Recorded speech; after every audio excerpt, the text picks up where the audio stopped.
So in this video, I'm going to share a technique which took me very quickly from really low level of English, specifically speaking, to pretty good level.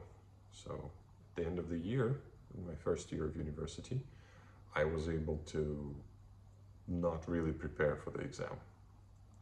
That's how effective it was. There are two caveats at the end, which I'm gonna share, but basically the technique goes like this.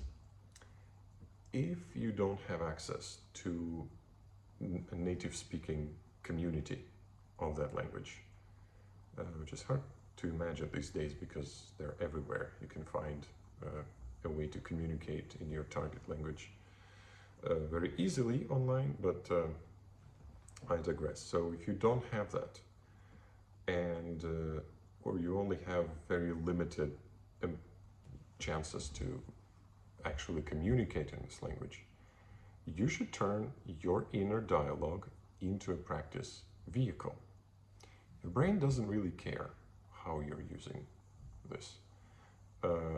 If another person hears your utterance in English or in another language that you're trying to learn, understands it and responds, and you understand that they understand you, this is where the magic happens. This is where the feedback loop closes, and you realize, oh my God, it wasn't in vain. It was.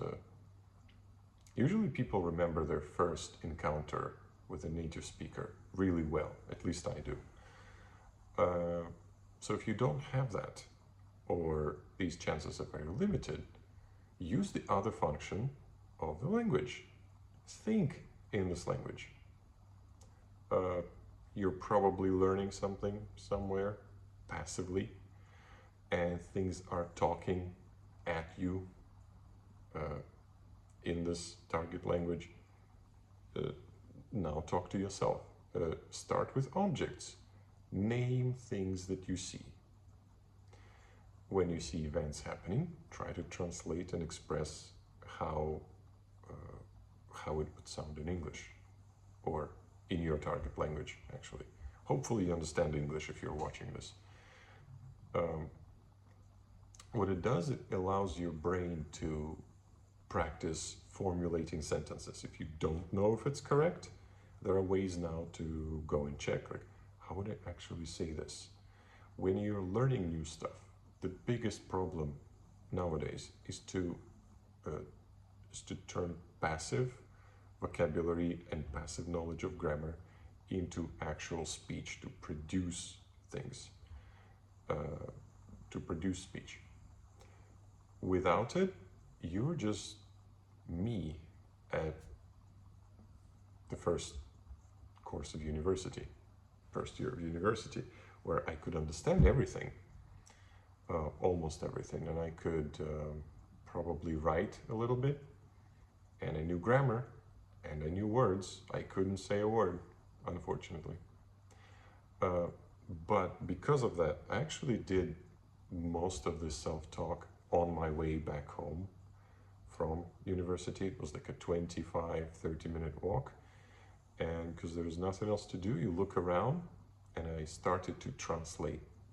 First translating, then actually expressing things in English to myself. I didn't actually open my mouth, but that would be weird. If that's your situation, try it. There are two caveats, though, that I promised to explore.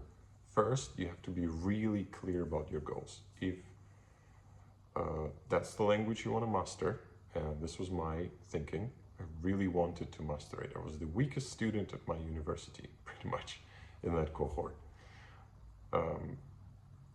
There was no way around it, and I told myself, there's no way around it. I'm gonna do it.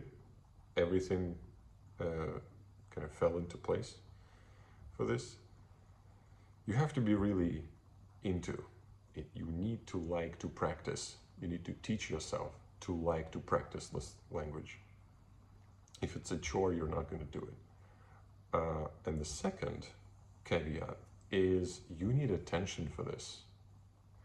If you're really into mobile games or you like to waste your time with like passive consumption, it's not going to work that well. You have to have your full undivided attention on this thing. If not, you'll just abandon and it will never become a habit. For me, it became a habit when I was able to write longer pieces, like longer essays, I would say. You wouldn't call them essays nowadays, but that's what we call them.